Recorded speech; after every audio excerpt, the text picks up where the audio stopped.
Olá, meu nome é Fernando Veronês e é uma alegria muito grande poder estar aqui com vocês novamente para conversarmos um pouco mais sobre a doutrina dos espíritos, sobre os seus ensinamentos e refletirmos e discutirmos para avançarmos juntos na nossa trajetória enquanto espíritos imortais.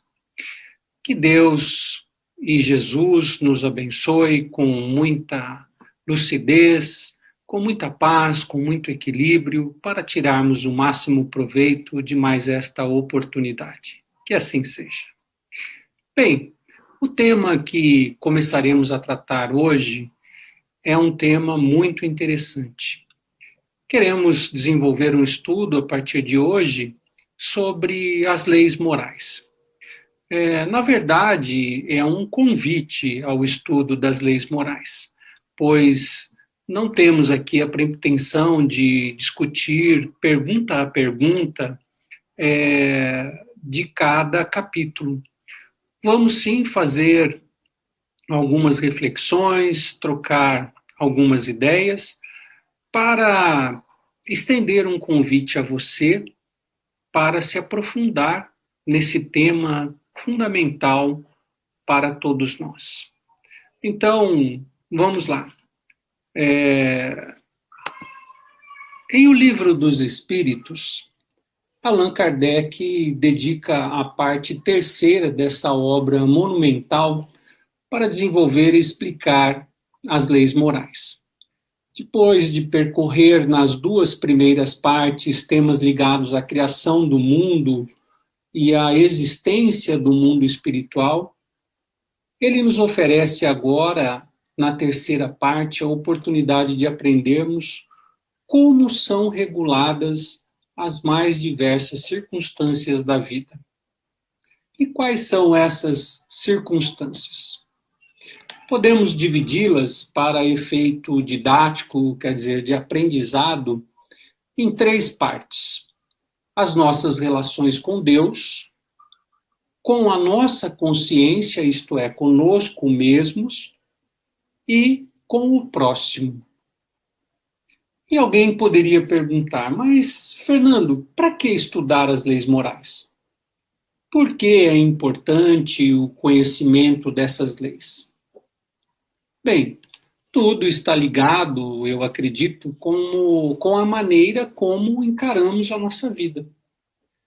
Se acreditamos que a nossa vida se resume a esses 80 ou 100 anos que passamos pela Terra, então realmente não veremos ainda a necessidade de nos aprofundarmos nessas questões. Poderia alguém pensar, bem, vou morrer mesmo e tudo vai ficar aí, então o negócio é me apressar e tirar o máximo proveito agora de todas as situações, seja a que custo for, pois se não for assim, entre aspas, perderei o meu tempo. O negócio é aproveitar.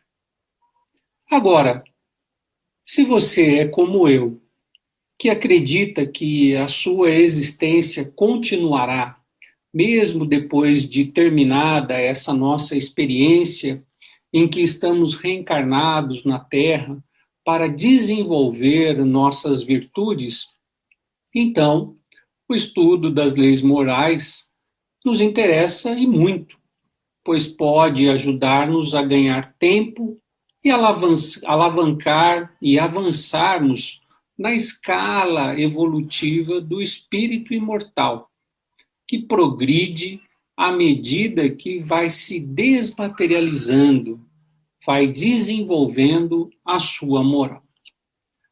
Pensemos numa pessoa que vai se habilitar para dirigir um carro. Primeiro, ela não tem que se inteirar das leis, das regras do trânsito, não é assim?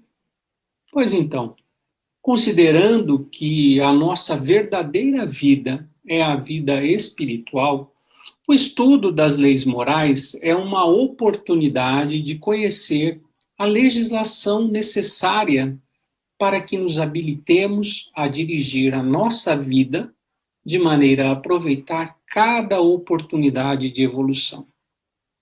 E olha que interessante, Kardec, na obra A Gênese, ao argumentar sobre a importância de nos informarmos sobre as questões do espírito, escreveu, abre aspas, um navio carregado de imigrantes parte de um destino longínquo. Carrega homens de todas as condições, parentes e amigos daqueles que ficam. Ouve-se que esse navio naufragou. Nenhum traço dele restou. Nenhuma notícia chegou sobre a sua sorte. Pensa-se que todos os viajantes pereceram e o luto está em todas as famílias. Entretanto, a tripulação toda, sem exceção de um único homem, aportou a uma terra desconhecida, abundante e fértil, onde todos vivem felizes, sob um céu clemente, mas isso é ignorado. Ora, eis que um dia um outro navio aporta a essa terra. E aí encontra todos os náufragos sãos e salvos. A feliz notícia se espalha com a rapidez de um raio. Cada um dizia, nossos amigos não estão perdidos. E rendem graças a Deus por isso.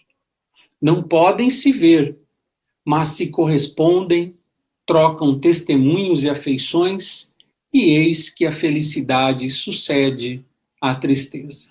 Fecha aspas. Então, nessa comparação vulgar, podemos compreender que os espíritos estão nos dando exatamente essas informações. Nos trazem agora, como o segundo navio que revelou que os imigrantes não estavam mortos e continuavam a viver em outro lugar, eles nos mostram que continuaremos a viver também após o nosso desencarne. E que existem leis morais que podem nos ajudar nesse retorno à nossa verdadeira vida, que é a vida espiritual. Quanto antes tomarmos conhecimento das leis morais e antes nos melhorarmos, adequando nossa vida aos seus preceitos, melhor será a nossa readaptação a essa vida depois da vida. Bem, então vamos lá, vamos ver as leis morais. Hoje vamos nos concentrar nos 2 primeiros capítulos da terceira parte de O Livro dos Espíritos, justamente onde encontramos as leis que regulam as nossas relações com Deus. Existem aí, nestes capítulos, reveladas 2 leis. A lei divina ou natural e a lei de adoração.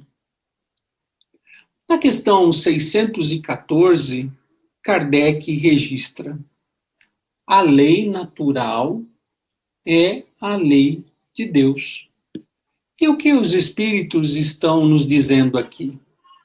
Pensemos. Deus é o criador de tudo, correto?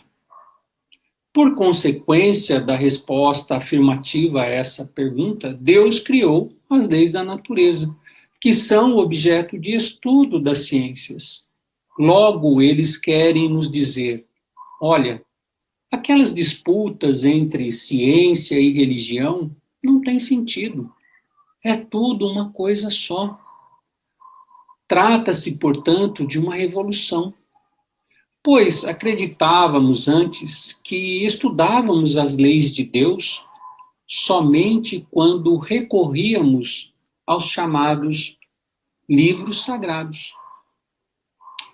Diante dessa revelação dos Espíritos registrada por Kardec, podemos concluir que o cientista, ao fazer o seu trabalho, ao estudar, por exemplo, as leis da astronomia, também está estudando as leis de Deus. A ideia é justamente acabar com séculos e séculos de disputa entre a ciência e a religião. Entre as leis divinas, umas, por exemplo, regulam o movimento e as relações da matéria bruta. Por exemplo, as leis da física, cujo estudo pertence ao domínio da ciência. Outras leis dizem respeito especificamente ao homem, considerado em si mesmo, e nas suas relações com Deus e com os seus semelhantes, como vimos acima. Contém as regras da vida no corpo, do corpo, bem como as da vida da alma. São as leis morais. Então, embora seja feita essa separação para efeito da nossa compreensão, todas as leis são divinas. Todas fazem parte do código divino que visa fazer o homem compreender o seu lugar na obra divina. Na questão 615, eles nos dizem: a lei de Deus é eterna e imutável como o próprio Deus. As leis divinas não são como as leis humanas, que mudam de acordo com a necessidade e a evolução da sociedade. As leis divinas são eternas, imutáveis. Não há exceções, alterações ou prazo de validade. E para compreender isso, é só nos lembrarmos dos atributos de Deus, que estão no capítulo 1 de O Livro dos Espíritos. Deus é imutável, eterno, imaterial, único, soberanamente justo e bom. É o que está registrado lá. Sendo assim, aquilo que ele cria só pode ser da mesma natureza. E é assim com as leis morais. Ao criá-las, Deus não poderia estabelecê-las de forma precária ou provisória. Portanto, elas são eternas e imutáveis. Avançando um pouco na questão 619, os espíritos registram: todos podem conhecê-las, quer dizer, conhecer as leis morais, mas nem todos a compreendem. Os homens de bem e os que se decidem a investigá-la são os que melhor a compreendem. Quer dizer, só encontram aqueles que buscam. Ninguém sai andando e tropeça nas leis divinas. É preciso buscá-las, é preciso procurá-las com todo o desejo.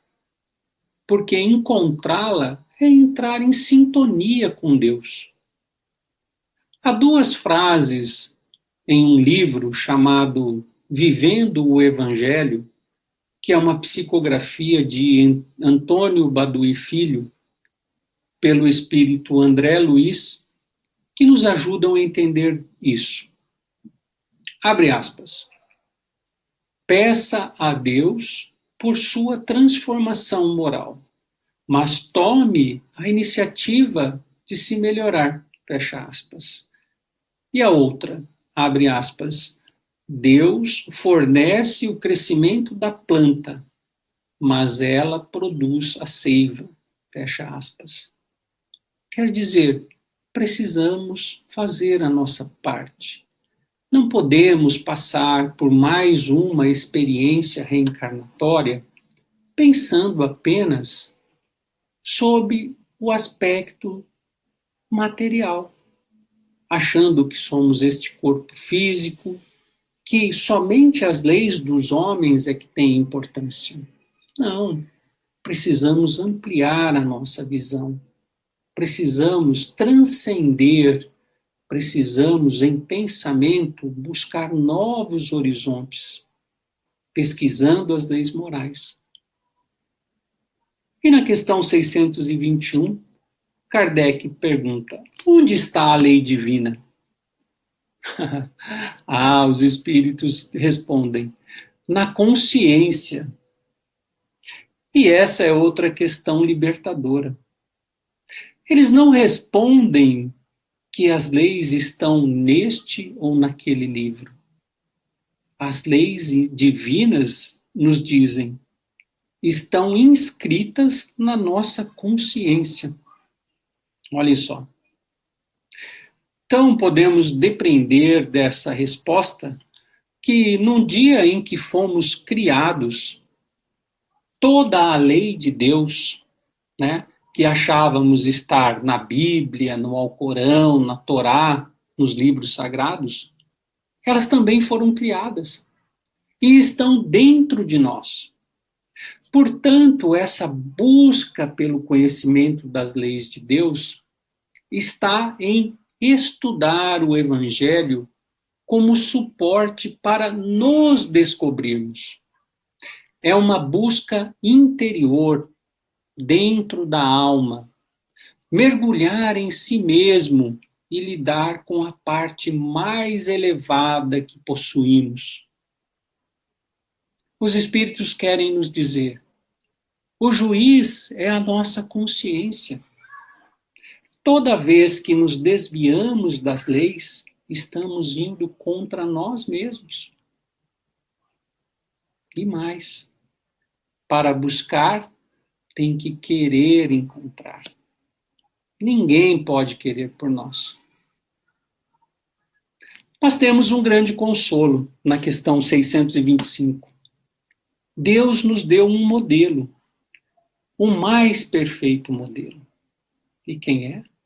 Jesus, o nosso mestre, o amigo de todas as horas. A doutrina que ele ensinou, nos dizem os Espíritos, é a expressão mais pura da lei do Senhor, da lei divina. Então, toda vez que tivermos alguma dúvida de como procedermos, se estamos de acordo com as leis morais, é simples.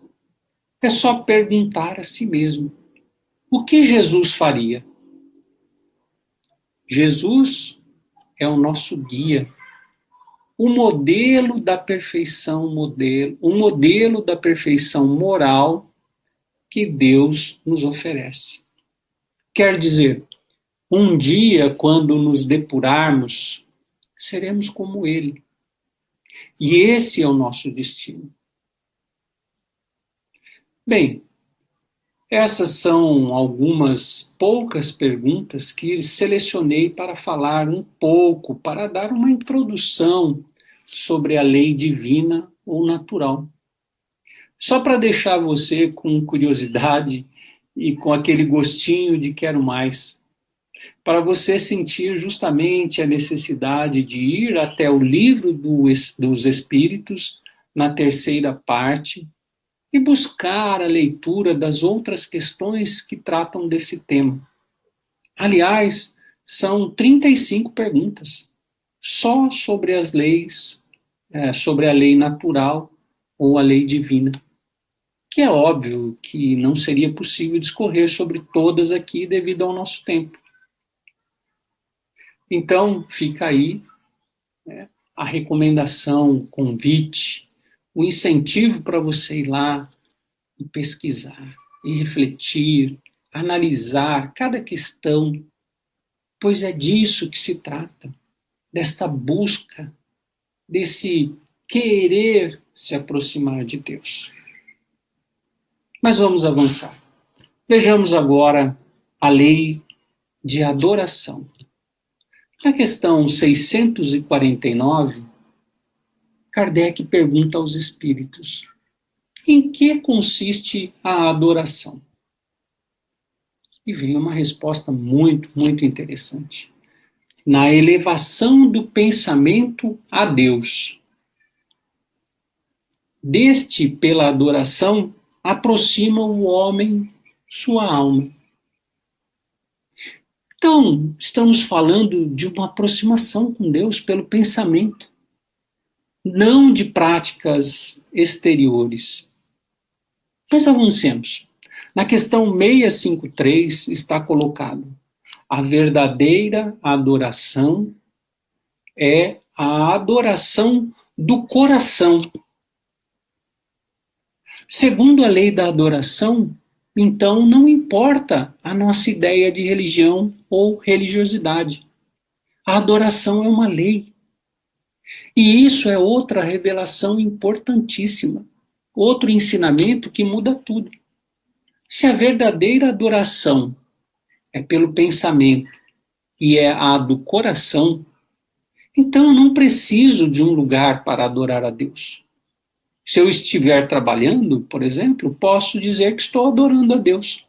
Se estiver caminhando na rua, posso estar adorando a Deus. Pois se tenho Deus no coração e no pensamento, Ele está comigo em todos os lugares. Percebem o alcance do conhecimento desta lei? Não precisamos nos preocupar com as ideias separatistas dos homens, que instituíram os diversos cultos religiosos, as diversas escolas religiosas, que têm sim o seu mérito, têm a sua importância, mas que provocam tanta confusão e discussão inapropriada. Fazendo da adoração uma lei e colocando-a como sendo a adoração, a verdadeira adoração, a adoração do coração, não ficamos mais presos a lugares ou ritos. O templo da adoração é o nosso coração. Somos nós. Somos nós. Questão 659. A prece é um ato de adoração. Então, com isso, as ações ritualísticas ficam para trás e prevalece a oração. E continuam os espíritos aprofundando o ensinamento. Orar é pensar em Deus, é aproximar-se de Deus, é entrar em comunicação com Deus. Assim, a prece é retirada do ritual para ser elevada. Colocaram os espíritos a prece como um ato pessoal, intransferível, uma conversa, uma comunicação com Deus, não mais uma frase, um conjunto de frases que fazem parte de um ritual. É entrar em comunicação com Deus. E aí eu acho engraçado, né? Quando a gente está reunido, né, e vai começar qualquer atividade, já temos, né, esse ensinamento dos espíritos que a prece não vou usar a palavra obrigatória, mas deve ser, né, um ato espontâneo antes do início de qualquer coisa que a gente vai fazer. Então eu acho engraçado que, às vezes, em grupos de estudo, né, em ambientes onde a gente se encontra com as pessoas queridas para fazer as reflexões como estamos fazendo aqui, aí você pergunta, alguém gostaria de fazer a prece? E todo mundo, né, meio que coloca isso como uma coisa assim, que precisa de uma sequência, que precisa falar bem, né, que precisa escolher as palavras. Eu acho engraçado isso. Por quê? Justamente por causa desse ensinamento. A prece é um ato pessoal, intransferível, uma conversa para entrar em comunicação com Deus. Então, no meu entendimento, por isso que eu acho engraçado, eu acho que tem que ser um ato realmente pessoal. Se eu vou iniciar um estudo, eu tenho que me comunicar com Deus, conversar com Ele, para que aquele estudo produza em mim os efeitos que eu estou buscando. Percebe? Então é muito diferente. Então, a prece, como já nos ensinou Jesus, o nosso mestre, é um recurso poderosíssimo. E aqui ela é colocada na questão 659 como um ato de adoração.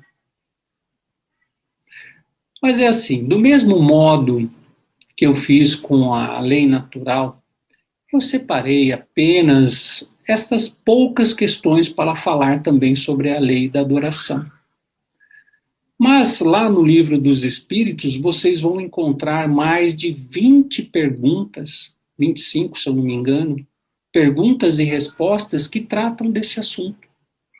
É uma oportunidade incrível a leitura e a análise desse material, a fim de nos aprofundarmos em compreensão sobre essas leis que são a base, o ponto de partida para o estudo das leis morais. Bem, estão aí algumas reflexões e as primeiras ideias sobre a lei divina e natural, ou natural, e a lei de adoração, explicando os nossos deveres com Deus. Se você gostou e quer realmente se aprofundar mais sobre esses temas, sobre essas leis morais, não se preocupe, é muito fácil. Kardec cuidou de tudo. Além de O Livro dos Espíritos, ele preparou uma outra obra inteirinha para nos orientar e aprofundar sobre esses ensinamentos a respeito das leis morais. E sabe qual livro é esse? É o Evangelho segundo o Espiritismo, que foi escrito justamente a partir dessa terceira parte de O Livro dos Espíritos, que trata das leis morais. Então, esse é o nosso convite a você. Leia, analise, reflita sobre o Evangelho segundo o Espiritismo e sobre as leis morais contidas no Livro dos Espíritos. Chegamos ao final, deixando uma reflexão. Podemos até fugir dessas leis, podemos deixar de cumpri-las, podemos negligenciá-las, mas uma vez que elas estão inscritas na nossa consciência, haverá um momento em que, tocados por ela, tocados pela nossa consciência, teremos que fazer o caminho de volta para o equilíbrio, para a harmonização com as leis, para alcançarmos a nossa felicidade. E é isso justamente que os espíritos superiores, a serviço de Jesus e de Deus, querem nos alertar, quando nos dão essa possibilidade de conhecer e praticar essas leis. Evitar que percamos tempo na nossa jornada evolutiva. Podemos ser felizes agora, praticando e servindo a Deus como nos ensinou Jesus. Não está reservado somente para a vida futura os benefícios de conhecer e praticar as leis morais. A sua vivência nos ajuda agora a enfrentar melhor tudo o que nos cerca, o que nos acontece. Nos ajuda a lidar melhor com tudo, pois abre um novo horizonte de entendimento. Muda completamente. Bem, espero que você tenha gostado dessas primeiras impressões sobre a lei divina ou natural e sobre a lei de adoração. Que o Mestre Jesus continue nos abençoando com muita energia e vontade de seguirmos em nossos projetos evolutivos. Que assim seja. Muito obrigado pela sua atenção e até uma próxima oportunidade. Boa noite. Que a paz do Mestre Jesus esteja em nossos corações. Meu nome é Ângela e hoje nossa proposta aqui de reflexão é sobre o Evangelho segundo o Espiritismo, no seu capítulo 14, onde o título é Honrar a teu pai e a tua mãe. E nós vamos falar sobre, especificamente, as instruções dos Espíritos, dada, neste caso, por Santo Agostinho, em Paris, 1862, onde ele fala, onde ele trata da ingratidão dos filhos e os laços de família. Então, para iniciar este tema, eu gostaria de lembrar aqui que nós somos seres espirituais, nós somos espírito vivendo uma experiência aqui na Terra. Mais uma encarnação aqui na Terra. Então, como seres espirituais, nós vamos pensar este tema e vamos refletir juntos, tudo bem? Vamos lá. Quando nós nascemos, nós temos a nossa família corporal e nós temos também a nossa família espiritual. Este mesmo capítulo do Evangelho segundo o Espiritismo trata também este tema, né? Então, de onde vêm as nossas relações com os nossos parentes da nossa família atual? De onde vem? Vocês já pensaram sobre isso? Será que eu conheço os meus familiares que eu vim a conhecer a partir de agora? E por que eu gosto tanto dessas pessoas? Porque eu me sinto tão bem com elas e muitas vezes não sinto muito bem com outras pessoas. Porque é família, porque ali existe o aconchego do lar, porque existe o conforto do lar, porque nós estamos próximos de quem nós amamos, de quem nós escolhemos em um outro momento. E nós vamos falar sobre essas escolhas um pouco mais à frente aqui no nosso estudo, na nossa reflexão. Então, de onde vem às vezes esse conforto que nós sentimos e esse desconforto algumas vezes? No livro Jesus no Lar, psicografia de Francisco Cândido Xavier, pelo espírito de Néio Lúcio, no seu capítulo 2, é tratado sobre a escola das almas. A sogra de Pedro, depois de Jesus falar ali sobre os textos sagrados aos seus discípulos e as pessoas que ali estavam com eles, a sogra de Pedro pergunta: Senhor, ela faz a seguinte pergunta: afinal de contas, que vem a ser a vida no lar? Porque tudo começa, ela ainda fala, no começo tudo são flores. Alguém se identifica? Então a sogra de Pedro diz: no começo tudo são flores e de repente nós estamos nos vendo numa colheita de espinhos. Então Jesus generosamente diz o primeiro conceito de lar a ela e a nós também. O lar é a escola das almas, onde a sabedoria divina nos habilita pouco a pouco ao grande entendimento da humanidade. E vamos entender por quê. Jesus continua, e como esse conceito eu considero que seja muito importante como base do que nós vamos conversar aqui, e são as palavras de Jesus, eu prefiro ler e peço licença a vocês para isso. Jesus continua dizendo o seguinte: o lar, na maioria das vezes, é o cadinho santo ou forno preparador. O que nos parece aflição ou sofrimento dentro dele é recurso espiritual. O coração acordado para a vontade do Senhor retira as mais luminosas bênçãos de suas lutas renovadoras, porque aí, de encontro uns com os outros, examinando aspirações e tendências que não são nossas, observando defeitos alheios e suportando-os, aprendemos a desfazer as próprias imperfeições. Então, o lar, ele ainda diz, é um recurso ligeiro para a fraternidade que desfrutaremos na vida eterna. Sofrimentos e conflitos naturais em seu círculo são lições. Então, vamos comentar aqui um minutinho que Jesus fala, né?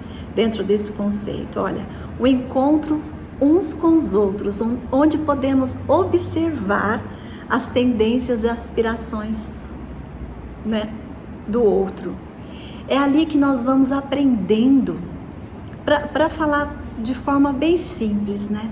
É ali que nós vamos aprendendo como as pessoas agem, quais são as dificuldades que enfrentaremos ao lidar com o mundo lá fora, com os tipos de personalidades diferentes. É ali que nós vamos olhando e observando no outro. Puxa, o meu irmão falou assim comigo, eu não vou querer falar assim com ele e não vou querer falar assim com o outro. É ali dentro de casa que a gente aprende o espírito da cooperação. Existe um planejamento familiar, né, onde duas pessoas se juntam para receber os espíritos, porque nós vamos lembrar que o corpo procede do corpo, o espírito não procede do espírito. Então, os nossos pais, eles dão origem ao nosso corpo, né? Eles vão nos gerar. O espírito, ele já existe, porque nós somos criação de Deus e vem de encarnação em encarnação, buscando um aperfeiçoamento, evolução moral e intelectual. E é dentro do lar que nós aprendemos os primeiros conceitos da fraternidade, né? É ali que nós vamos aprendendo a lidar com o outro e nós vamos observando no outro o que nós também temos em nós e que nós queremos corrigir. Então ali é o nosso primeiro, eu chamo às vezes de laboratório, né? Mas não é um laboratório.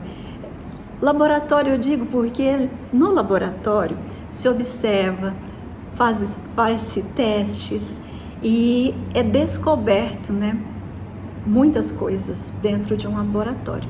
E nós, se nós observarmos também os nossos parentes, as pessoas que nos são caras dentro de casa, nós vamos também descobrindo algumas coisas, não só no outro, mas vamos descobrindo em nós, não é? Bom, este é o conceito que Jesus colocou tão lindamente à sogra de Pedro. E continuando, né? Eu acabei de dizer que o corpo, ele procede do corpo, mas o espírito, ele não procede do espírito. E quem são essas pessoas, então, que se reúnem conosco? Na maioria das vezes, são espíritos simpáticos, espíritos que se comprometem a se reencontrar para aprender juntos e para muitas vezes se redimir de alguma falha do passado e muitas vezes para ensinar. Nós percebemos isso quando o filho ainda é muito pequeno e as mães muitas vezes têm dificuldade em lidar com aquele filho. E nota-se que, olha, o Evangelho explica isso muito bem nesse capítulo, quando ele diz, um de nós dois foi o culpado, né? Isso na tradução, eu estou dizendo, de Herculano Pires, onde nós fizemos esse estudo, de onde tiramos essa lição, nos preparamos para o estudo de hoje. Então, um de nós dois foi o culpado. E nesse momento, onde nós estamos já a caminho nessa nova jornada, não importa quem foi o culpado, quem foi o problema em vidas anteriores. Importa que hoje nós estamos num seio familiar e que o principal sentimento que deve brotar em nossos corações e que deve sempre aumentar, porque a centelha já existe, é a do amor, é a da compreensão. Então, na maioria das vezes são espíritos simpáticos que estão juntos e que se reúnem no mesmo lar, na mesma família. E algumas vezes são espíritos que não se conhecem, né? Ou que foram afastados por alguma antipatia anterior, mas estão ali reunidos sempre um para aprender com o outro. Falando em família, eu gostaria que agora cada um de nós lembrássemos da nossa família, do nosso seio familiar. como é que está? Nós temos várias estruturas familiares hoje, né? Famílias maiores, famílias menores, famílias onde os filhos não vieram, mas existe uma família e um leque de trabalho no desenvolvimento do amor muito grande também nessa condição. No meu caso, eu venho de uma família mineira, onde meus pais tiveram 7 filhos. Minha mãe é mãe de 10 filhos. 2 aconteceu aborto, desencarnou ao nascer, e 7 filhos minha mãe criou. E nós observamos dentro da nossa casa que são personalidades diferentes, são gostos diferentes, às vezes semelhantes, mas que sempre somam. As mães, né, têm essa observação muito clara, né? Os filhos, eles somam uns com os outros, na maioria das vezes eles se completam. E isso é muito notório dentro da nossa casa. Somos 7, são 5 meninas e 2 meninos, e gostos muitas vezes muito diferentes. O que importa nesse momento são 7 pessoas, onde uma foi aprendendo com a outra, onde uma foi ajudando, foi colaborando, foi cooperando, tanto com os pais nesse cuidado, né, no seio doméstico, quanto na época da escola, quanto quando começamos a sair de casa. Então,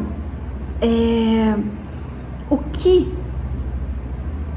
neste momento a gente deve pensar é como está e como é essas relações dentro da minha casa. Porque é ali também que nós sentimos mais à vontade, de repente, para falar o que queremos. Porque fora da nossa casa, muitas vezes nós somos um pouco mais polidos, não é isso? Nós somos gentis, nós somos educados. E dentro de casa, como a gente está aprendendo a lidar ali uns com os outros, nesse exercício da fraternidade, nós muitas vezes temos esse embate, essa dificuldade em tratar uns aos outros. E é neste momento que a gente aprende. Quando a gente trata mal, a gente sente mal. Quando a gente trata bem, a gente sente bem. Quando a gente se nega a cooperar, a gente se sente mal. Quando a gente coopera, a gente se sente bem. Então, existe um planejamento, que é um projeto espiritual que une essas pessoas para que uma possa aprender com o outro. Às vezes a gente encontra nos lares, né, muitas vezes aquele rebelde, né? E existe aqueles que vão dar o exemplo da não rebeldia. Estão para ajudar nesse processo. Lembrando agora aqui os romances de Emmanuel, que são assim são belíssimos para exemplificar essas encarnações, né? Esses projetos reencarnatórios. No livro 50 anos depois de Emmanuel, um romance belíssimo de Emmanuel, psicografia de Chico Xavier, no seu capítulo 7, no último capítulo, nós vamos encontrar, né, o título Nas Esferas Espirituais. Então, a família, dois grupos familiares estão ali aguardando para a sua próxima encarnação, para que uns possam conviver novamente uns com os outros, aprender, se redimir, se retratar e evoluir juntos. E enquanto não há a disposição e o entendimento de alguns membros dessa família para esse projeto reencarnatório coletivo acontecer, ele não pode acontecer. Então se encontram ali encontra-se um grupo aguardando essas pessoas, esses dois entes queridos que se encontram num plano mais inferior, que ainda tem o seu coração endurecido. Mas há um determinado momento em que acontece que eles aceitam, né, e que eles compreendem e se perdoam. Em uma reunião onde vai acontecer ali com os numes tutelares, né, os benfeitores, que eles estão ali para presidir este planejamento, mas dão a liberdade para a escolha das provas e a liberdade para esse entrosamento e quem vai ser filho de quem vai cuidar de quem. E ali tem pessoas muito difíceis, então fica muito difícil para eles receber algumas dessas pessoas no seu lar, porque nesse momento todo mundo está consciente do que aconteceu. Então fica um pouco complicado e dá medo de falhar, dá medo de não conseguir. Então vem um benfeitor também, lembra que Jesus não desampara ninguém, que Deus não vai desamparar ninguém. E nunca é tão fácil, mas também não é tão difícil assim, porque nós contamos com Deus, nós contamos com Jesus. E nesse momento há uma passagem de perdão muito forte. E por que eu estou lembrando 50 anos depois? Porque neste capítulo é um dos capítulos mais lindos que eu já vi sobre esse planejamento do retorno de uma família para viver na Terra, que é uma escola, segundo eles também, quando eles estão regressando, é uma escola milenar. Então eles estão prontos e são muito bem assistidos para voltarem à Terra. E isso tudo já aconteceu conosco, mas a gente não lembra, não é? De repente de uma forma diferente, mas é retratado de uma maneira muito bonita por Emmanuel, pela psicografia de Chico. E também nós podemos ver no livro também um outro romance, Ave Cristo, onde Quinto Celso convive com Tassiano e eles desencarnam, e daí ele já vê Quinto Varro, que foi o pai dele. Então assim, são os romances, é a literatura espírita em si que nos mostra o quanto isso acontece, como acontece e quão bonito isto é. É claro, nós estamos aqui na Terra, nós estamos encarnados, nós temos hoje a nossa família, nós estamos no caminho, no aprendizado contínuo, onde uns ajudam os outros. Então vamos pensar aqui também, né? Eu gostaria também, ainda falando sobre a família ainda em espírito e as famílias espirituais, uma lembrança rapidinha do livro Nosso Lar. Quem leu ou quem viu o filme de Nosso Lar, viu que André Luiz, né, o primeiro livro da sua série, ele se encontra hospitalizado, né, se recuperando, e tem um amigo que é Lísias, e de repente ele é chamado por o ministro Clarencio e é comunicado que ele já pode sair ali do parque hospitalar e pede a Lísias que seja providenciado um lugar para que André Luiz possa ficar. E prontamente Lísias diz: ele pode ficar na minha casa, minha mãe irá recebê-lo como um filho. Então o ministro Clarencio diz a ele: Jesus, Lísias, Jesus se alegra com todos aqueles que... Eu até me emociono um pouco a falar sobre isso, né? Mas Jesus se alegra sempre quando recebemos um amigo como nosso irmão, né? Quando nós recebemos um amigo em nossos corações. Então é isso que acontece. André Luiz é levado à casa de Lísias, que é muito bem recebido pela sua mãe, Dona Laura, que recebe realmente como um filho e que imediatamente já apresenta a família, né? Lísias tem ali a irmã Judite, a irmã Yolanda e tem mais umas 2 ou 3 pessoas que Dona Laura está ali acolhendo naquela ocasião, na mesma ocasião. Então André Luiz se sente em casa e Lísias ainda diz a ele: aqui é o nosso lar, dentro da colônia Nosso Lar. Então, como nós sabemos que existem muitas colônias, imaginemos quantas organizações neste nível deve existir, né? Está muito além do que nós podemos imaginar, do que é permitido. E aqui eu queria abrir um parêntese e falar com vocês sobre Também aquelas pessoas que nós encontramos no caminho, que são os nossos amigos do coração, que não são do nosso sangue, mas que nós amamos tanto quanto. Muitas vezes nós temos amizades que nos ajudam, nos inspiram, que estão do nosso lado, algumas vezes e muitas vezes até mais do que um membro da nossa família. Isso também faz parte da misericórdia divina, né? Porque nós vamos nos encontrando ou nos reencontrando e fortalecendo os laços. Nós vamos nos ajudando e vamos formando o que nós chamamos, né, da nossa família ampliada. Jesus, junto com os apóstolos, também nós vamos ver isso no livro Boa Nova, quando Tiago, um dos filhos de Alfeu, que provavelmente foi Tiago, estavam todos ali interessados em como orar, né? Como orar e falar com Deus. E Jesus pronuncia pela primeira vez, olhando para o céu, e também outra cena lindíssima, né? Que nessa obra poética nos é possível conhecer esse momento de uma forma muito bonita. Jesus disse: Pai nosso que estais nos céus. Jesus não disse, meu Pai que estás nos céus. Ele disse Pai nosso, onde nos coloca a todos na condição de irmãos.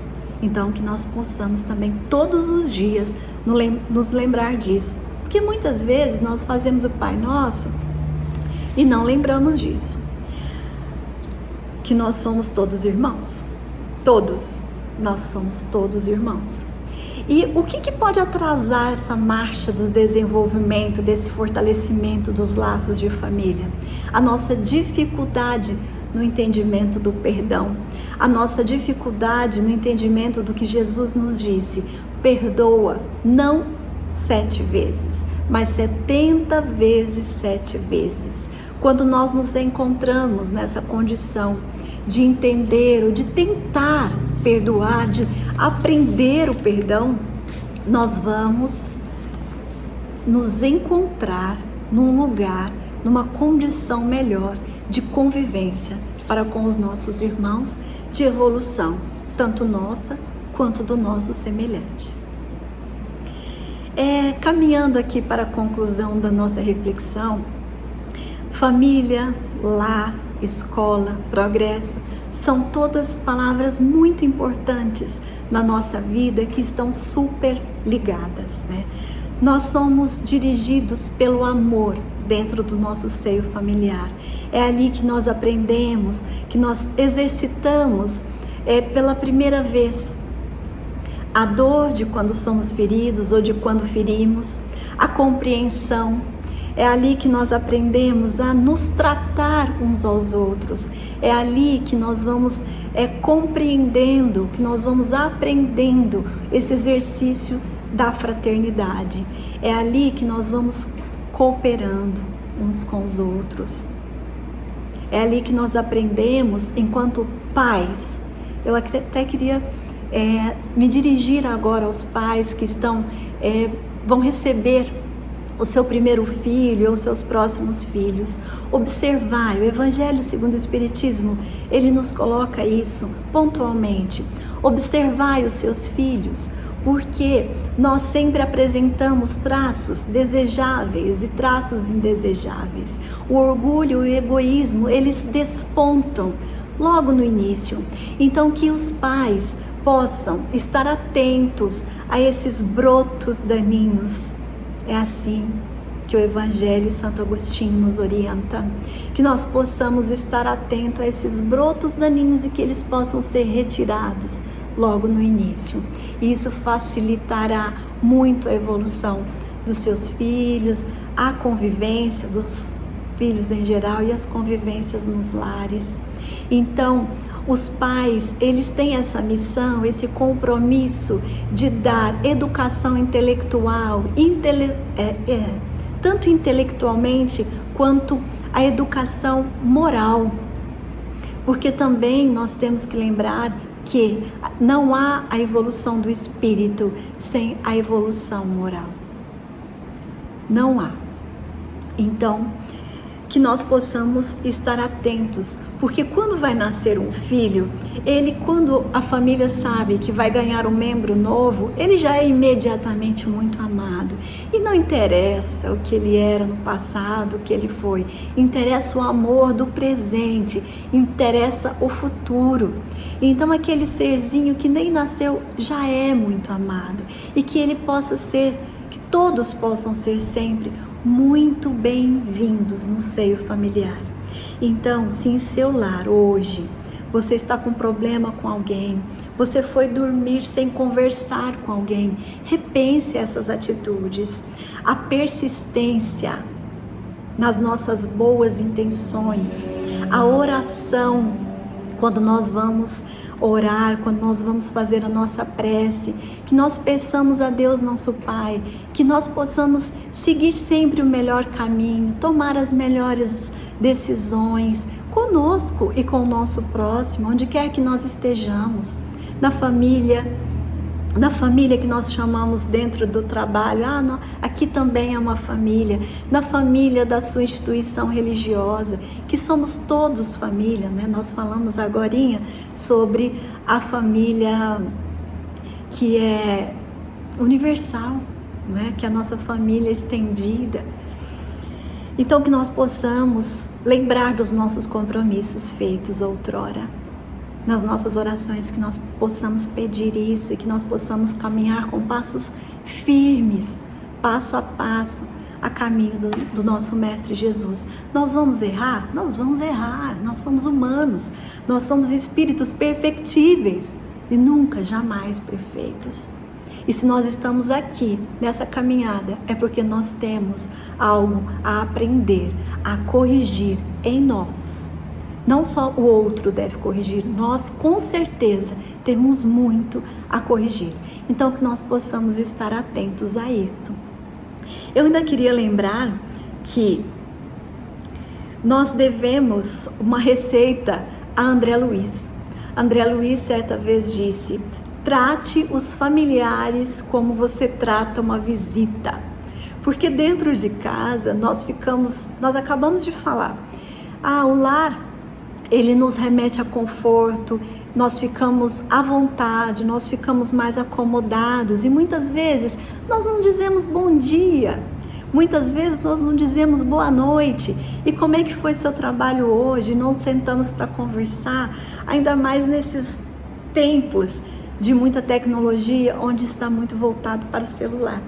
Então, que nós possamos, no seio familiar, tratar as nossas pessoas caras dentro de casa, como nós tratamos uma visita, com atenção, com gentileza, com carinho, com educação, que nos é ensinada pelos nossos pais, que nós possamos fazer isso.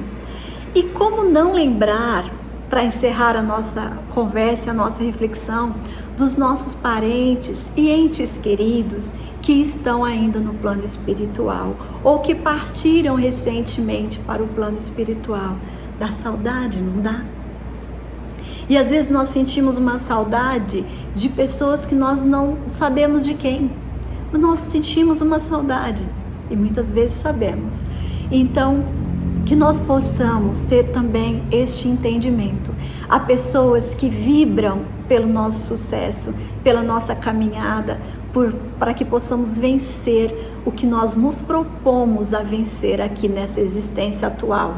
Que nós possamos partir dessa existência e voltar para o plano espiritual um pouquinho melhores. Que nós possamos não dormir, não caminharmos sem olhar para o que é espiritual, para os verdadeiros valores. Nós temos que buscar o equilíbrio, porque nós estamos encarnados, mas nós temos que pensar o que nós estamos fazendo aqui e para onde vamos. Então, que nós possamos ter nossos laços fortalecidos, porque com eles fortalecidos, nós também não temeremos a morte, nós também não temeremos a separação entre nós e nossas pessoas que são tão caras. O Evangelho segundo o Espiritismo, ele nos traz uma frase que marcou muito a minha vida e que eu quero deixar aqui como final dessa reflexão. e com o meu desejo de que nós todos possamos fortalecer esses laços. Depende muito de nós. Isso é também um consolo que o Evangelho traz. Não depende do outro, depende de nós, da nossa melhoria, do nosso aperfeiçoamento. Então, o Evangelho segundo o Espiritismo nos diz o seguinte: com a reencarnação e o progresso que lhe é consequente, todos os que se amam se encontrarão na terra ou no espaço e juntos gravitarão para Deus. É ou não é um consolo? Todos vamos nos reencontrar na terra ou no espaço e que nós possamos estar sempre um pouquinho melhores para encontrar as pessoas que nos são caras, tanto aqui como lá, como no plano espiritual. Então, que Jesus nos fortaleça, que Jesus nos abençoe, hoje, agora e sempre. E muito obrigada por essa oportunidade. Jesus seja conosco.